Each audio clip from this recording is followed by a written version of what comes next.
Unit 3માં જે છે એ શ્લોકની એક એક લીટી બોલું અને પછી એ પ્રમાણે પ્રસ્તુત અપ્રસ્તુત જોવાનું. હા, તો 44મો શ્લોક છે ને એમાં છે પૌલોમી. પૌલોમી, બરાબર. હવે એમાં અપ્રસ્તુત લખો. અપ્રસ્તુત, અપ્રસ્તુત. આપણે લખીએ છીએ ને એમાં જ એક બાજુ પછી આમ એક બાજુ, એટલે ખબર પડે કયું પ્રસ્તુત કયું અપ્રસ્તુત. અપ્રસ્તુતમાં લખો ભ્રમર, ભ્રમર.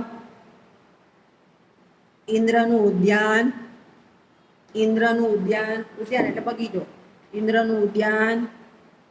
દેવવૃક્ષ, દેવવૃક્ષ. કમળ, કમળ. હવે સામે પ્રસ્તુતમાં લખો.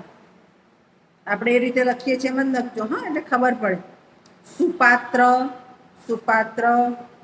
બ્રહ્મનું તો આપણે હમણાં જ સમજ્યા ને. સુપાત્ર. શ્રીમંતોનું સ્થાન. બીજી લાઈનમાં લખવાનું. હા, શ્રીમંતોનું સ્થાન. લખવાની સમજ પડે છે ને બેટા. શ્રીમંતોનું સ્થાન. વૈભવનું સ્થળ. કંજૂસ. હવે શ્લોક નંબર 46 એમાં છે પ્રારંભે. પ્રારંભે એ શબ્દ છે, હા ને, બરાબર. હવે પ્રસ્તુત લખો. ભ્રમર, આંબો. પ્રસ્તુતમાં લખો કૃતજ્ઞ. કૃતજ્ઞ એટલે તમે જે કરો છો એનો બદલો ના આપે, ઉલટો હામો થાય. કૃતજ્ઞ, ઘ વાપરવાનો. જ્ઞાની, કૃતજ્ઞ. સમૃદ્ધ દાતા. જો આ શબ્દ બહુ સિમિલર છે. કૃતજ્ઞ, ઘ વાપરો ને અડધો, તો આપણે કંઈક કર્યું હોય એનો બદલો ના આપે, ઉલટો આપણને નડે. એ કૃતજ્ઞ. અને કૃતજ્ઞ, જ્ઞ વાપરો ને તો આપણે કંઈક કર્યું છે પણ એને આપણો ઉપકાર છે અને આપણને મદદમાં આવે. કૃતજ્ઞ, હા ને. ત્યાર પછી શ્લોક નંબર 47. શ્લોક નંબર 47 એમાં અપ્રસ્તુત લખો. અપ્રસ્તુત લખો. મૃગલું, મૃગલું એટલે હરણું. મૃગલું. સિંહ, સિંહ. પ્રસ્તુતમાં લખો શુદ્રજન, શુદ્રજન. અથવા વિલાસ અંધ વ્યક્તિ, વિલાસ અંધ વ્યક્તિ. બીજી લાઈનમાં લખવાનું પ્રતિભાશાળી બળવાન, પ્રતિભાશાળી બળવાન. શ્લોક નંબર 49 અપ્રસ્તુત. સિંહ. ફરી ફરી આ જ લખવું પડે કારણ કે એમાં હોય એટલે લખવું પડે. સિંહ, હાથી.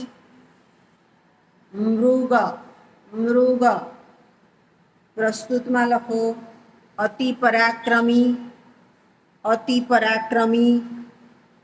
મોટી બળવાન વ્યક્તિ, મોટી બળવાન વ્યક્તિ. શુદ્ર માણસ, શુદ્ર માણસ. શ્લોક નંબર 50 એમાં છે શબ્દ, હું પેલા 49નો શબ્દ કહેવાનું ભૂલી ગઈ હતી. યેન ભિન્ન. અને 47નું એણી ગણેશું શબ્દ ભૂલી ગઈ હતી બોલવાનો. શ્લોક નંબર 50 સ્થિતિમનો, સ્થિતિમનો. સંસ્કૃત શબ્દ જડશે ત્યારે તમને શ્લોક જડશે ને. ફરી બોલું, ફરી બોલું. 49માં લખ્યું ને સિંહ, હાથી ને મૃગ. હવે 50 એમાં શબ્દ સ્થિતિમનો. સ્થિતિમનો. તમારે સંસ્કૃત શબ્દ શોધીને શ્લોક શોધી શકશો ને. અપ્રસ્તુતમાં હાથી. જડ્યું બધાને કે ગોટો ચડ્યો? જડી ગયું ને. હાથી. શિલાઓનો ઢગલો. જ્યાં સમજ ના પડે ત્યાં જ ક્લિયર કરી લેવાનું. શિલાઓનો ઢગલો. સિંહ. પ્રસ્તુતમાં લખો પ્રમાણમાં દુર્બળ વ્યક્તિ. પ્રમાણમાં, પ્રમાણમાં દુર્બળ વ્યક્તિ. અત્યંત અક્કડ, વ્યક્તિ, તેજસ્વી દુશ્મન, તેજસ્વી દુશ્મન. 51 લખો. એમાં શબ્દ છે ગિરિગુહ્યરેષુ, ગિરિગુહ્યરેષુ. 51. અપ્રસ્તુત, સિંહ શિશુ, સિંહ શિશુ. હાથીણી, હાથીણી. પ્રસ્તુતમાં લખો તેજસ્વી, તેજસ્વી. સ્ત્રી, નેક્સ્ટ સ્ત્રી. હા, નેક્સ્ટમાં બીજી લાઈનમાં સ્ત્રી, સ્ત્રી. 52મો શ્લોક જુઓ. નિસર્ગાદારામે, નિસર્ગાદારામે. 52. અપ્રસ્તુતમાં લખો બકુલ, બકુલ વૃક્ષનું નામ છે બકુલ. માળી, માળી. પ્રસ્તુતમાં લખો ગુણવાન, ગુણવાન. વિવેક રહિત પુરુષ, વિવેક રહિત પુરુષ. ઓકે, યુનિટ 3ના શ્લોકોનું પ્રસ્તુત લખ્યું. હવે યુનિટ 3ની ટૂંકનોંધો.